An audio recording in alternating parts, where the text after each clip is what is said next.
এত কাঁদা কেঁদেছেন, কিটের মধ্যে লেগেছেন। ওনার চোখের পানির টুকরো যদি এক পল্লা রাখা হয়, সমস্ত মানব জাতের টুকর পানি যদি এক পল্লা রাখা হয়, আদম আলাইহিস সালাম চোখের পানির পাল্লা ভারী হয়ে যাবে। উনি কেন কেঁদেছেন? আমরা আদমের বন্দিয়া, আমরা আদমের সন্তান। কেউ চায় নিজের সন্তান আগুনের মধ্যে জ্বলুক? কেউ চায়? আমরা তোরারই সন্তান। উনি আমাদের জন্য কেঁদেছেন, কিন্তু আমাদের চোখে পানি নাই, আমাদের চোখে পানি নাই।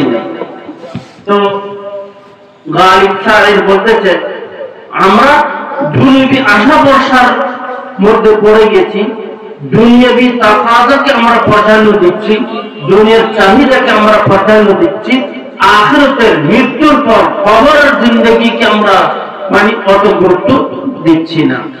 আমরা দুনিয়ার আশা ভরসার মধ্যে মনে করি সমস্ত আশা পুরো হবে, কখনো নয়। এই বসাল আর জুলকে খাপ শুনে আর জায়গায় গালিব কি বলতেছেন, হাজারো খাহিশে ऐसी कि हर ख्वाहिश कदम निकले, हजारों ख्वाहिशे ऐसी कि हर ख्वाहिश कदम निकले, बहुत निकले मेरे अरमान मगर फिर भी वो कम निकले।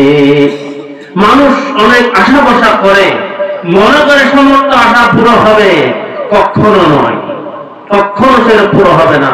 কিছু হবে, কিছু পুরো হবে না। কিন্তু মৃত্যুর পরে যে জিন্দেগি আসতেছে, এই জিন্দেগি তো বড় কঠিন জিন্দেগি, আমাদের ওটার কোনো ফিকিরেই নেই। তাই এক ধরুন জিন্দেগি পর হাসেন নাই। কেউ জিজ্ঞেস করেছে, আপনি হাসেন না কেন? হাসিটা তো মানুষের জন্য একটা স্বাভাবিক নেওয়া, কোন ফিকির নাই, সেজন্য হাসে। মনে কাউকে যদি বলা কালকে তোমার ফাঁসি হবে, কালকে তোমাকে রিমান্ডে নেওয়া হবে, কালকে তোমার বড় একটা অপারেশন হবে, তুমি জিন্দেও থাকতে পারো, হয়তো তোমার মৃত্যু হয়ে যাবে, আজকে সে হাসবে? তো দুজন হাসেন নাই। আসল এটা তো কোরআন হাদিসের কথা। রাসূল করিম সাল্লাল্লাহু আলাইহি ওয়াসাল্লাম কি বলেছেন, ওয়াল্লাযী নাফসি বিয়াদিহি, ওয়াল্লাযী নাফসি বিয়াদিহি লাউ তা'লামুনা মা আ'লাম লাবাগাইতুম কাসীরা ওয়া লাদাহিকতুম কালীলা। আমি কিয়ামতের ভয়ঙ্কর যে অবস্থাগুলো জানি, তোমরা যদি সেগুলো জানো, তোমাদের মধ্যে যদি সেরকম জানকারি আসে, তোমরা কিন্তু হাসতে পারবে না, তোমরা কাঁদতেই থাকবে। অনেক আল্লাহওয়ালারা কেঁদেছেন। কেমন করে? এইরকম মনোভাব, এইরকম অন্তর, এরকম দিল যারা পেয়েছে তারা কামিয়াব। হযরত হাজী ইমদাদুল্লাহ মুহাজির মক্কি রাহমাতুল্লাহ আলাইহি কেমন দিল তৈরি হয়েছে, কেমন অন্তর তৈরি হয়েছে, একটা শের পড়ে পড়ে পুরো রাত কাটিয়ে দিচ্ছেন, পুরো রাত কাটিয়ে দিলেন। কি বলতেছেন? আয় খুদাই বান্দারা রুসওয়া মুকুন, আয় খুদাই বান্দারা রুসওয়া মুকুন, গর্ভদমন সিররে মান পয়দা মুকুন। ইয়া আল্লাহ, কিয়ামতের মাঠের মধ্যে আমার আত্মীয় স্বজন থাকবে, আমার পূর্বপুরুষ থাকবে, আমার শাগির থাকবে, আমার সঙ্গের থাকবে, সমস্ত মানুষ থাকবে, সেই মানুষ সামনে আমাকে একটু বেইজ্জত করেন না। আয় খুদাই বান্দারা রুসওয়া মুকুন, গর্ভদমন সিররে মান পয়দা মুকুন। যদি আমি অনেক গুনাহ করেছি, অবশ্যই গুনাহ করেছি, কিন্তু আমার গুনাহগুলো সেইখানে প্রকাশ করে আমাকে বেইজ্জত করেন না। এইরকম একটা মনোভাব পয়দা হয়েছে। কেমন কান্না কাঁদলেন, পুরো রাত কাবা শরীফের মেলাপ ধরে ধরে কাঁদতেছেন। আমাদের মধ্যে অন্তর নাই। অন্তর তো আছে, কিন্তু ওরকম অন্তর নাই যেরকম শায়ের বলতেছে, जिगर के जिगर में जिगर दीजिए, जिगर के जिगर में जिगर दीजिए, खुदा मुझको कल्बे जिगर दीजिए। যেরকম অন্তর নিয়ে আমি জিন্দেগি কাটাচ্ছি, এই অন্তর আমাকে গুনার দিকে ধাবিত করতেছে, এমন একটা অন্তর দান করেন যে অন্তর দ্বারায় আমি দুনিয়ার কাজগুলোর তুলনায় আখিরাতের কাজগুলোকে গুরুত্ব দিতে পারি। এরকম অন্তর দান করেন না, এরকম দোয়া করতেছে। তাই বলতেছিলাম যাদের অন্তর তৈরি হয়েছে বহুত বড় কথা। অন্তর ভালো সবকিছু ভালো, তার অন্তর খারাপ তার সমস্ত জিনিসে খারাপ। গুণের দিকে ধাবিত হবে। হাদিসের মধ্যে এসেছে একজন মানুষ গুনাহ করতে করতে গুনার যখন আদি হয়ে যাবে তখন কলবটা উল্টো হয়ে যাবে। মনে করেন গ্লাস যখন সোজা থাকে তার মধ্যে আপনি পানি রাখেন, মধু রাখেন, দুধ রাখেন, সবগুলো টিকে থাকবে। গ্লাসটা যদি উল্টো হয়ে যায় তার মধ্যে যত দামি জিনিস রাখেন না কেন কিচ্ছুই টিকবে না। তো দ্রুত মানুষের অন্তর অবস্থা এরকম হয়ে গেছে, যখন কলব উল্টো হয়ে যায় সেটাকে বলা হয় কলবান মুজহিয়া। কলবান মুজহিয়া এইরকম কলব থেকে রাসূল করিম সাল্লাল্লাহু আলাইহি ওয়াসাল্লাম পানাহ তলব করেছেন, কলবান মুজহিয়া থেকে।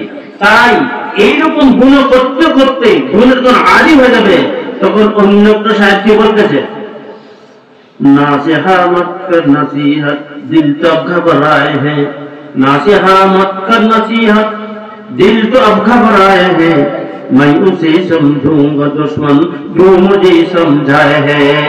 गुनाह करते करते गुनाह যখন আদি হয়ে যাবে তখন দিন মাহফিল ভালো লাগবে না, ওয়াজ নসিহত ভালো লাগবে না, মসজিদ ভালো লাগবে না, এই মোল্লা মৌলভী ভালো লাগবে না, এই তালাবাই আজিজ ভালো লাগবে না। কারণ যে নসিহতের কথা বলবে তাকে সে দুশ্মন মনে করবে, কারণ সে তো গুনাহ আদি হয়ে গেছে। এই জন্য সমস্ত বুজুর্গ আমি বলি তিনটা কাজ বেশি জরুরি, তিনটা কাজ বেশি জরুরি খাস করে আম পাবলিকের জন্য। একটা হলো এই ওয়াজ কালাম যেগুলো হচ্ছে বছরের মধ্যে একটা দিন নির্দিষ্ট করা হয়, একদিন ব্যাপী। সেই কেন দেখা যায় অনেক মানুষ ওই মেলাজের আগে বাধা সেখানে পড়ে আছে। এটা মেলার জন্য ওয়াজ দেওয়া হয়েছে। দেখা যায় ওখানে মানুষ অনেক পুরুষ মহিলা বেচাকিরা খুব হচ্ছে, কিন্তু ওয়াজ মাহফিলের মধ্যে সব নয়। আলহামদুলিল্লাহ অনেক মানুষ আছে, অনেক মানুষ শুনে, যাদের একটা ফিকির আছে আমাদের মৃত্যুর পর আমাদের কি হবে, তারা অবশ্যই ওয়াজ কালামের মধ্যে আসবে, কিন্তু আমভাবে আসে না। তাই বলতেছি একটা ওয়াজ কালাম এগুলো পাবন্দির সাথে শুনতে হবে। কারণটা কি, এই ওয়াজ কালাম শোনার উদ্দেশ্য হলো, মতলব হলো এই ওলামায়ে কেরাম আসবেন, বয়ান করবেন। তার বয়ান করার উদ্দেশ্য হলো, মনে করেন কেউ যে টাচ মারে তো যেখানে টাচ আলোটা পড়ে সেই জায়গাটাকে আলোকিত করে কিনা।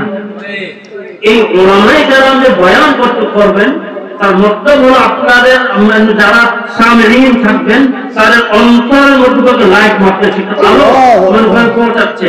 আলো যখন পৌঁছাবে ওই কলবের মধ্যে, ওই অন্তরের মধ্যে যে অন্ধকার আছে সেগুলো দূর হয়ে যাবে। আর অন্তর মেশাল নিচে হাদিসের মধ্যে কেমন জানেন, মাসালুল কলবি কাররিশা, মাসালুল কলবি কাররিশা তুকাল্লিবুহা রিয়াহু বিফুলাতিন।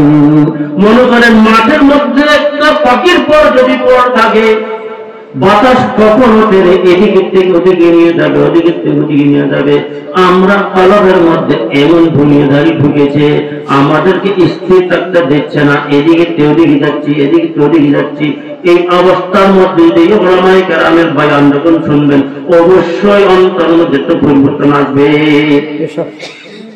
আর একটা মিসাল এমন হলো, যেমন নাকি একটা গুলদস্তার মধ্যে অনেকগুলো ফুল থাকে, এক ফুলের মধ্যে যে জ্ঞান সেটা আরেক ফুলের মধ্যে পাবেন না। প্রত্যেক ফুলের মধ্যে আলাদা আলাদা কি থাকে, একটা জ্ঞান থাকে।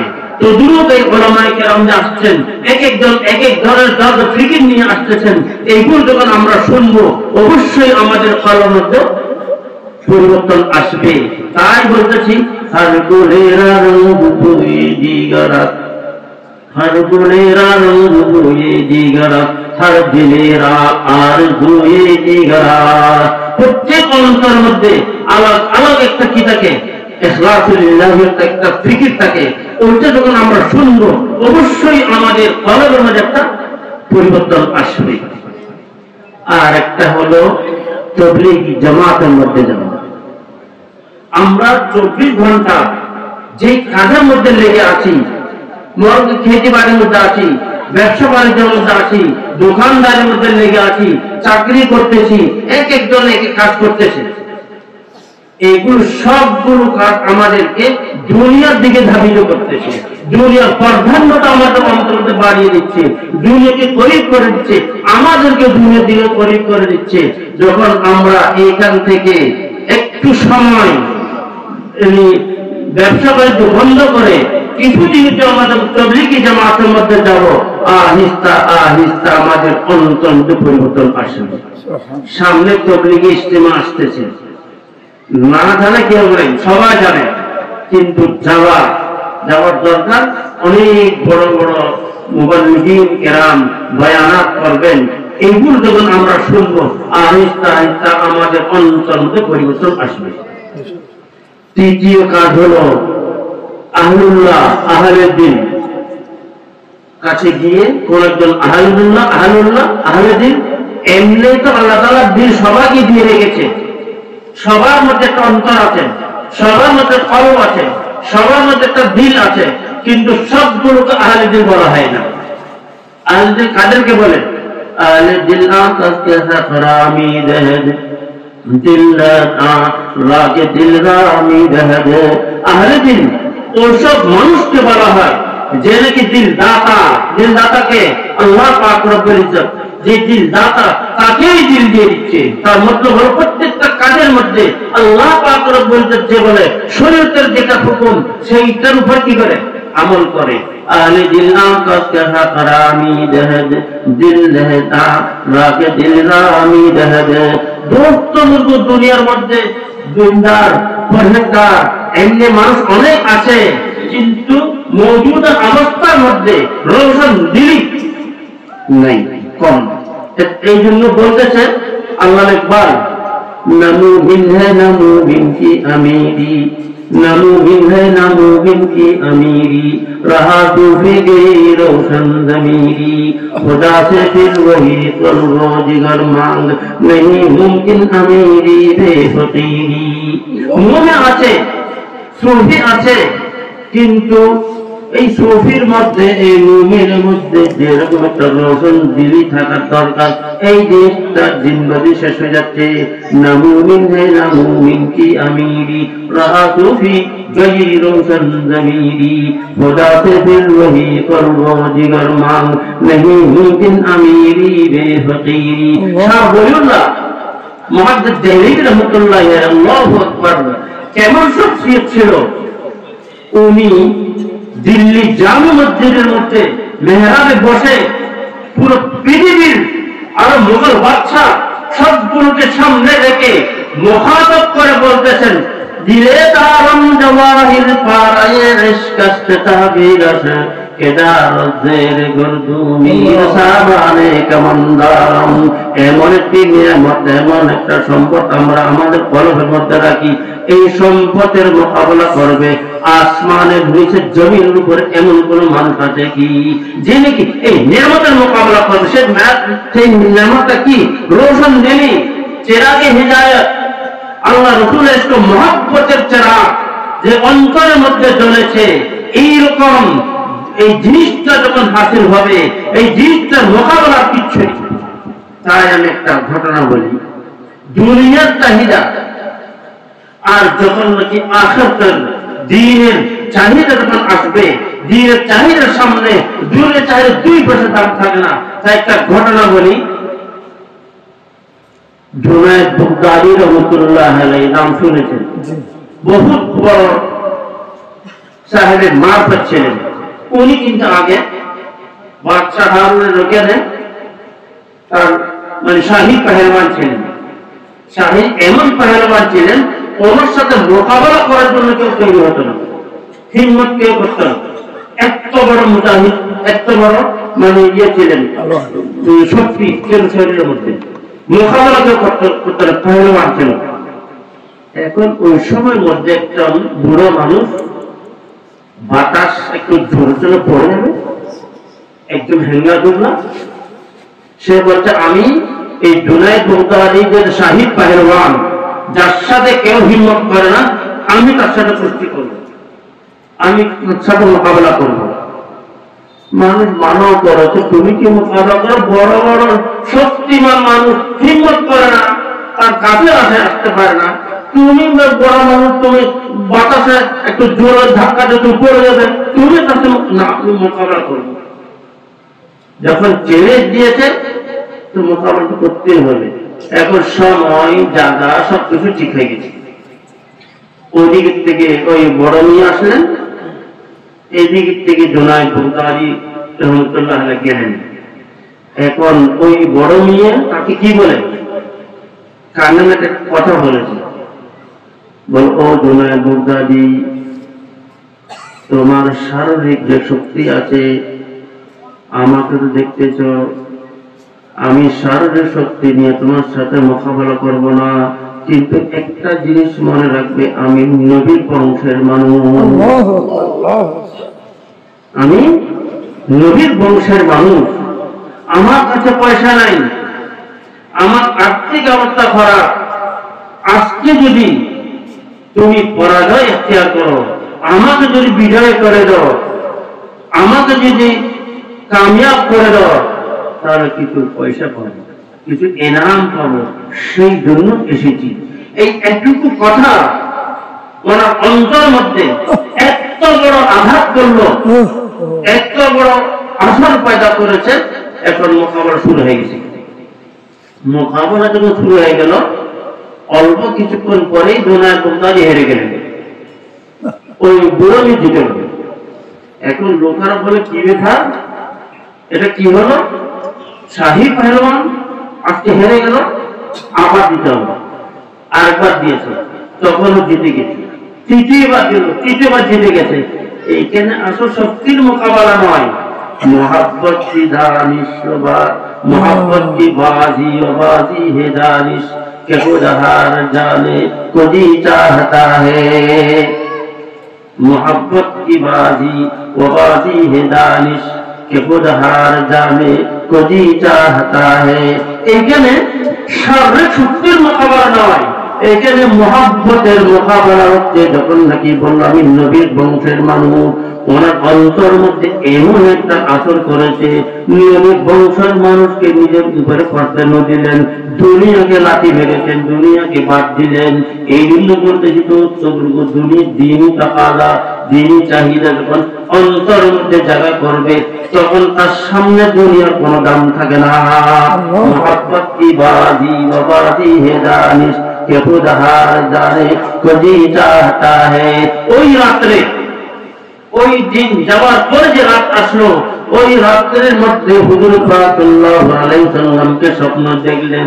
জোনায় বুখারী কি বললেন, ও জোনায় বুখারী, তুমি আজকে আমার বংশের মানুষকে এমন প্রাধান্য দিয়েছ, একটা মহব্বত নিয়ে দুনিয়াকে তুমি লাঠি মেরেছ। এই জন্য আল্লাহ তাআলা তোমাকে বেলায়েতের মধ্যে বড় আলা জায়গায় পৌঁছে দিয়েছে, যার কারণে আজকে জোনায় বুখারী এগুলো তো সুফির লাইনে বলতে হবে। তো দেখেন, এই আহলুল কথা বলি, এই হযরত আলী সিদ্দিক সাহেব রাহমাতুল্লাহ আলাইহি আমরা দেখেছি। হযরত আলী রাহমাতুল্লাহ খলিফা ছিলেন। হযরত আলী সিদ্দিক সাহেব বহুত বড় আলিম বিল্লাহ ছিলেন। উনি হযরত মাওলানা সাদুল্লাহ সাহেব রাহমাতুল্লাহ আলাইহি যখন সহবত ইখতিয়ার করলেন, আহিস্তা আহিস্তা ওনার অন্তর মধ্যে এমন আসর করেছে, জজবের কেফিয়ত পয়দা হয়ে গেছে। তাই উনি, ওনাকে লোকেরা মনে করেছে ওনার শারীরিক অবস্থা খারাপ, এটা মনে করে লখনৌ হসপিটালের মধ্যে ভর্তি করেছে। কিন্তু ওনার শারীরিক অবস্থা খারাপ ছিল না, আল্লাহ রাসূলের ইশক মহব্বতের আগুন এমন জ্বলেছে, দুনিয়া তাকে ধারতেছে। আর লোকেরা মনে করেছে ওনার শারীরিক অবস্থা খারাপ, ওনাকে ডাক্তার কাছে নিয়ে গেল। ওই সময় উনি যে কিছু কথা লিখেছেন, ইবরতের কথা, কি বললেন, दवाओं से तबीयत रो बसे हथे नहीं मेरी, दवाओं से तबीयत रो बसे हथे नहीं मेरी, तबीयत तेरी है अब नहीं लगती कहीं मेरी। তোমরা মনে করতেছ আমার শারীরিক অবস্থা খারাপ, আসলে নয়। नहीं समझा तुझे इस दर्द को, ये दर्द कैसा है, दवा मुंह से सिवा हरगिज नहीं मेरी। और क्या बोलते थे, न दिन पे चैन मिलता है, न सब में नींद आती है, न दिन में चैन मिलता है, न सब में नींद आती है, सुकून बाकी नहीं है खास तेरे अंदर लगी मेरी। जी दिलो घुम আসে না, दिलो ভালো লাগে না, রাতের ঘুম আসে না কেন? अर्थात मन इलाज की, इलाज उसका फकत ये है कहते बाहों निगाहों में, इलाज उसका फकत ये है कहते बाहों निगाहों में, गयारे खुद से मैं अश्कों से तर दूं आसती मेरी। হারামাইন শরীফে আমার সামনে হবে, আমি যখন ঝাড় পাথর কানতে কানতে আমার কাপড় ভিজে মানে গিলে করে দেব, আমার কাপড় ভিজাবে, সেইটা হলো আমার জন্য ভালো সময়। इलाज उसका फकत ये है कहते बाहों निगाहों में, दयारे खुद से मैं अश्कों से तर दूं आसती मेरी। এইরকম অবস্থার মধ্যে কিন্তু একটা কথা বলেছে, সেটা আমি বলতে চাই। मतारे दर्द दिल जो मिल गई मुश्किल से मिलती है, मतारे दर्द दिल जो मिल गई मुश्किल से मिलती है, खुदा का फजल है हालत तो ऐसी थी नहीं मेरी। एक अल्लाह वाला सोबत उच्चार করেছিলেন, যার কারণে मतारे दर्द दिल মানে কি এষ্ট মাফত এর চেহারা যে অন্তর মধ্যে জ্বলেছে, এই নিয়ামতটা সহজভাবে হাসিল হয় না। मतारे दर्द दिल जो मिल गई मुश्किल से मिलती है, खुदा का फजल है हालत तो ऐसी थी नहीं मेरी। এই জন্য বলতেছি দোস্ত বুজুর্গ, আল্লাহ ওয়ালা সহজ যখন ইখতিয়ার করবে, আহিস্তা আহিস্তা মনের মধ্যে এমন পরিবর্তন আসবে অনুভব করতে পারবে না, কষ্ট করতে হবে না। এই দেখেন হযরত থানভী রাহমাতুল্লাহ একটা ঘটনা লিখেছে কিতাবের মধ্যে। হাফিজ জৌনপুরি বহু বড় শায়ের ছিল, হিন্দুস্তানের মধ্যে বড় শায়ের ছিলেন হাফিজ জৌনপুরি, কিন্তু ছিলেন বড় আওয়ারা, দাঁড়িয়ে কাটতো, নামাজ পড়তো না, বেদাত পড়তো, মদ পান করতো, একদম আওয়ারা তবিয়ত, সরকারিভাবে বড় শায়ের ছিল, দিওয়ান হাফিজ পাওয়া যায়। এখন যখন বয়স একটু বেশি হয়ে গেছে, মনে করে হঠাৎ খেয়াল আসলো, এই অবস্থা যদি আমি মারা যাই আমার কি অবস্থা হবে, আমি তো কোনো কাজে করতে পারিনি, ঠিক কি করতে পারি, বেচাইনি শুরু হয়ে গেছে। তখন ওই জায়গার মধ্যে জৌনপুরের মধ্যে কিছু বয়স্ক মানুষ ছিলেন, এই বয়স্ক মানুষের থেকে জিজ্ঞেস করলেন কি করলে ভালো হবে, বলতো তুমি থানাগঞ্জ চলে যাও, থানাগঞ্জ আশরাফ আলী থানভী রহমতুল্লাহ জামান, ওনার কাছে যাও। এখন দাড়ি কাটার অভ্যাস ছিল, শেভ করে জৌনপুর থেকে থানা খুব দূরে আছে, আজকালের মতো গাড়ি ঘোড়া শহরে ছিল না, যা গিয়েছে। যাওয়ার পর থেকে এগুলো কথা আমি শেয়ার করব। এখন ওই গিয়ে থানাগঞ্জ গিয়ে আশরাফ আলী থানভী রহমতুল্লাহ মজলিসের মধ্যে বসে, নতুন মানুষ, ওনার সাথে কোনো যোগাযোগ করেন না, ওনার মজলিসের মধ্যে বসতেন বারবার, 3-4 দিন 5 দিন পর্যন্ত বসেছেন, কিন্তু হযরত থানভী রহমতুল্লাহ কোনো কথা বলেন না, ওনার সাথে কোনো যোগাযোগ নাই, মানে কথাবার্তা নেই।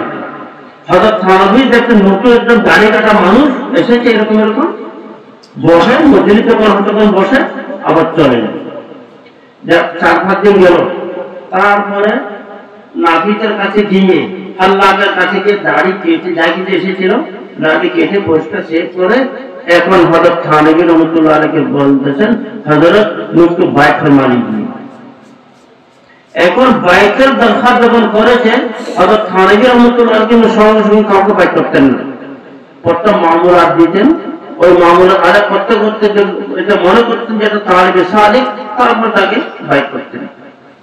এখন এইরকম বলেছে মুঝকো বাইত ফরমানি দিয়ে, তো হযরত থানভী রহমতুল্লাহ আলাইহি একটা এতরাজ করলেন, একটা অভিযোগ দিলেন, তোমরা বাইত होने के लिए आए थे, तुम्हारे चेहरे में कुछ नूर निकला था, तुम इसको क्यों कटवाए? मैंने दाढ़ी এসেছিল, দাড়ি কেন কাটিয়েছি? বায়াত করার উদ্দেশ্য তো হলো দাড়ি রাখা নাকি দাড়ি কাটা, তুমি কেটেছো কেন? এরকম বলো। তখন হাকিমুল উম্মত है और मैं मरीजुल उम्मत हूं। अपने হাকিমুল উম্মত, अपने उम्मतेर रूहानी से बड़ बड़ चिकित्सक न करें, बड़ चिकित्सक अपने आमी तो मरीजुल उम्मत, उम्मतेर मध्य आमी बड़ पापी, अनेक गुण आमार मध्य आछे, आमी रोगेर ग्रस्त आपनारा जानेन, अपनि आमार चिकित्सा केमन करे करबेन? आमार मध्य अनेकगुलो रोग आछे, तार मध्य एटा एकटा रोग आछे जे आमी दाढ़ी काटी, आमी दाढ़ी काटार आमार अभ्यास आछे।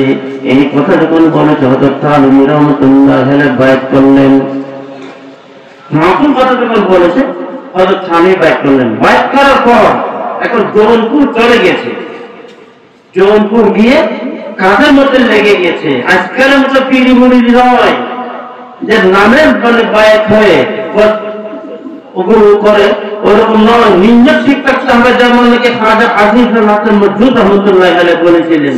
হযরত থানভী রহমাতুল্লাহ আলাইহির কাছে গিয়ে কি বলতেন? नहीं कुछ और ख्वाहिश आपके दर पर मैं लाया हूँ, मिटा दीजिए मैं मिटने ही तो आया हूँ। মানে ঘুরিয়ে দেওয়ার উদ্দেশ্য নিয়ে আসি নাই। আমার মধ্যে আমরাজে কলবিয়া মূলিকা আছে, এই আমরাজে কলবিয়া মূলিকা কেমন করে দূর হবে সেই জন্য আমি আপনার কাছে এসেছি। বারহাল ওই হাফিজ জৌনপুরি, এখন জৌনপুর মধ্যে হযরত থানভী রাহমাতুল্লাহ যেরকম আহলে দিন আহলে ইলমের একটা বয়ান হচ্ছে, আজকালের মতো সারাদিন ব্যাপী, 3 দিন ব্যাপী, 5 দিন ব্যাপী, 8 দিন ব্যাপী, 20 দিন ব্যাপী এরকম ছিল না। আর অনেক ঘটনা আছে, আমি সেদিকে যাচ্ছি না। হযরত থানভী রাহমাতুল্লাহ যেরকম আহলে দিন আহলে ইলমের বয়ান হচ্ছে, মাঝখানে একটা মানুষকে দেখতেছেন, সাদা দাড়ি, লম্বা দাড়ি, লেবাস পোশাক ফেরেশতার মতো লাগে, ইসলামিক লেবাস, চিনতে পারে না এই লোকটা কে। আর হযরত থানভী রাহমাতুল্লাহ বয়ান করতেছে আর সে কাঁদতেছে, যার কথা কাঁদতেছে। কারণ হলো কি, আগে তো তার কলমের অবস্থা কিরকম ছিল? হযরত থানভী রাহমাতুল্লাহ আলাইহির কাছে যখন বায়াত হয়েছেন, বায়াত হওয়ার পরে অন্তর অবস্থা খুব ভালো হয়ে গেল। এখন যাদের অন্তর ভালো থাকবে তাদের সামনে যদি কোরআন শরীফ পড়া হয়, দোস্ত ফুলকো ইমানিয়াতের ফুল ফুটে। ওয়াইদা তুলিয়াত আলাইহিম আয়াতুহু যাদাতহুম ঈমানা। যখন আহলে ইলম আহলে দ্বীনের বয়ান যখন হবে, কোরআন কারীমের আয়াত যখন তেলাওয়াত করবে, তখন অন্তরের ঈমানিয়াতের ফুল ফুটে উঠবে। এখন হযরত থানভী চিনতে পারেন নাই, পরে জিজ্ঞেস করলেন এটা কে? তো বললেন এটা ওই হাফিজ জৌনপুরি যে নাকি 1.5 বছর আগে আপনার হাতে কি হয়েছিল, বায়াতুল এসে হযরত থানভী রাহমাতুল্লাহ আলাইহি খুশি হয়েছেন। এখন দেখেন তার কি অবস্থা, আমি কথা শেষ করতেছি। এখন কি অবস্থা দেখেন, অল্প কিছুদিন পর নিজের ঘরের মধ্যে তনহাই, কেহ নাই, ওই অবস্থার মধ্যে 3টা শের লিখেছেন, লিখে তার দূরের থেকে চলে গেলেন। কি বললেন? মেরি ফুলগতি ইহা কারি তো দেখো, खुदा की शान सत्तारी तो देखो, गड़ा जाता हूँ जीते जी जमीन पर, गुनाहों की गिराबारी तो देखो। कब हुआ बायात हफीज अशरफ अली से, बड़ी गफलत होशियारी तो देखो। কি বলতেছে? মেরি কুলকাসিয়াকারি তো দেখো। এই জিন্দেগীর মধ্যে আমি অনেক গুনাহ করেছি, প্রকাশ্য গুনাহ করেছি, কিন্তু খোদা কি শান সত্তারি তো দেখো। কিন্তু আল্লাহ পাক আমার গুনার উপর গিরফ করেন নাই, আমাকে ধরেন নাই। যদি আল্লাহ যদি চাইতো আমাকে শাস্তি দিতে পারতো, আল্লাহ তাআলা কিন্তু আমাকে শাস্তি দেন নাই। আল্লাহর জমিনের মধ্যে নেয়ামত ভোগ করেছি, আল্লাহর নাফরমানি করেছি, কিন্তু এখন কি রকম লাগতেছে? গড়া যাতা হুঁ তেজি জমিন পর, গুনাহোं की गिराबारी तो देखो। এমন গুনাহ করেছি, রাতে দিনে প্রকাশ অপ্রকাশভাবে গুনাহ করেছি, গুনার পাহাড় আমার মাথার উপর আছে। এমন লাগতেছে গুনার পাহাড় আমার মাথার উপর পড়তেছে, আমি জিন্দা মেটে মাটির মধ্যে দফন হয়ে যাচ্ছি।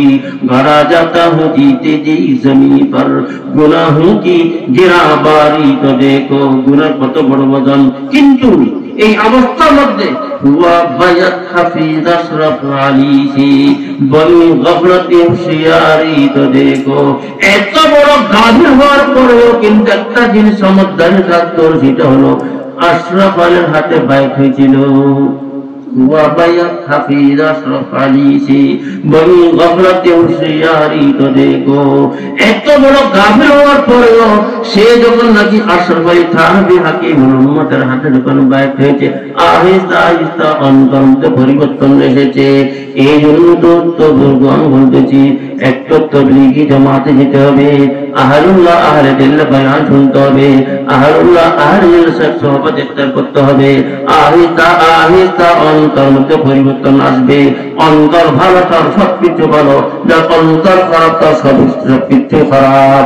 এই জন্য তো আমাদের মধ্যে এই তিনটা কাজ, আহলুল্লাহ আহলে দিলের কাছে যেতে হবে, তবলিগি জামাতে যেতে হবে, এই বয়ান শুনতে হবে। তখন আমাদের অন্তরের মধ্যে একটা বড় পরিবর্তন আসবে। না হলে দোস্ত যে অবস্থার মধ্যে আমরা আছি, এই অবস্থার মধ্যে যদি আমাদের মত আসে, বহুত খতরনাক। আল্লাহ তাআলা হেফাজত করুন।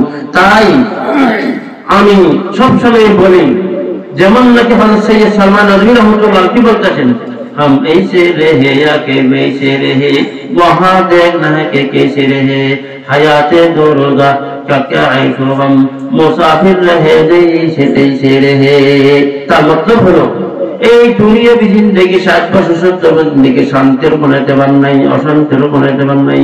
মৃত্যু যখন আসবে, শান্তির মধ্যে ছিল মানুষের শান্তি কেটে যাবে, অশান্তির মধ্যে ছিল মানুষ শান্তি কেটে যাবে। কিন্তু ওহা দেখনা है कि कैसे रहे, মৃত্যুর পর দেখতে হবে কেমন শান্তির মধ্যে আছে, অশান্তির মধ্যে আছে। মৃত্যুর পর শান্তি অনেক বড়, অশান্তি অনেক বড়। তো দুর্গ এইরকম নয় যে খেয়ে দিয়ে জিন্দগি করে চলে গেলাম, रह गुजर दुनिया है ये बस्ती नहीं, रह गुजर दुनिया है ये बस्ती नहीं, जाए आयशो रिशर तो मस्ती नहीं। এই জন্য একটা সবক হাসিল করার দরকার। এই যে ওয়াজ মাহফিল, এই মাসাজিদ, এই মাকাতিব, এই মাদারিস, এই দ্বীনি কথাবার্তা, সবগুলোর মূল উদ্দেশ্য হলো মানুষের অন্তর যেন ভালো হয়, মানুষের অন্তর যেন ভালো হয়, মানুষ যেন দিনের দিকে ধাবিত হয়। মানুষ আমরা অনেক ওয়াজ কালাম শুনি, কিন্তু আমাদের অন্তর মধ্যে পরিবর্তন আসতেছে না। পরিবর্তন আসবে কখন? প্রত্যনিঃশ্বাস যখন আমরা শুনবো আর এটা এরাদা করে নিব, আজকের থেকে আমি অনেক গুনার কাজের মধ্যে লিপ্ত আছি, আমি আর গুনাহ করব না। প্রয়োজন আহলুল্লাহর কাছে গিয়ে আমি তওবা করব, আহিস্তা আহিস্তা আমার অন্তর ভালো করব, আর তবলিগি জামাত যাব, এই ওয়াজ কালাম শুনবো। দোস্ত বুজুর্গ তার দিল ভালো, তার জন্য মসজিদ ভালো, তার জন্য নামাজ ভালো, তার জন্য তাসবিহ তাহলিল ভালো। আর যার অন্তরের মধ্যে খারাপি থাকবে, এগুলো কিচ্ছুই ভালো লাগবে না। এই জন্য এই ওয়াজ মাহফিলের মূল উদ্দেশ্য হলো এটাই, যে অন্তর যেন ভালো হয়। অন্তর মধ্যে পরিবর্তন আসার জন্য আহলুল্লাহ আহলে দিল সহবত ইখতিয়ার করতে হবে। এইরকম কাজগুলো আমরা করব, অটোমেটিক পরিবর্তন আসবে। সেটা এখন বুঝে আসবে না, যখন আমরা তিনটা কাজ করবো আহিস্তা আহিস্তা পরিবর্তন আসবে। তাই আমি আর কথা লম্বা করতেছি না। আল্লাহ তাআলা আমাদেরকে সঠিক কথাগুলো শুনে সেইটার উপরে আমল করার তৌফিক দান করুন। দোস্ত দুনিয়া কেটে যাবে, কিন্তু আখিরাতটা ফিকির করেন। এইটা একটা মুসলমানের একটা বড় একটা পরিচয় হবে। আল্লাহ তাআলা আমাদেরকে সঠিক কথা শুনে সঠিক কথার উপরে আমল করার তৌফিক দান করুন। ওয়া আখিরু দাওয়ানা আলহামদুলিল্লাহ।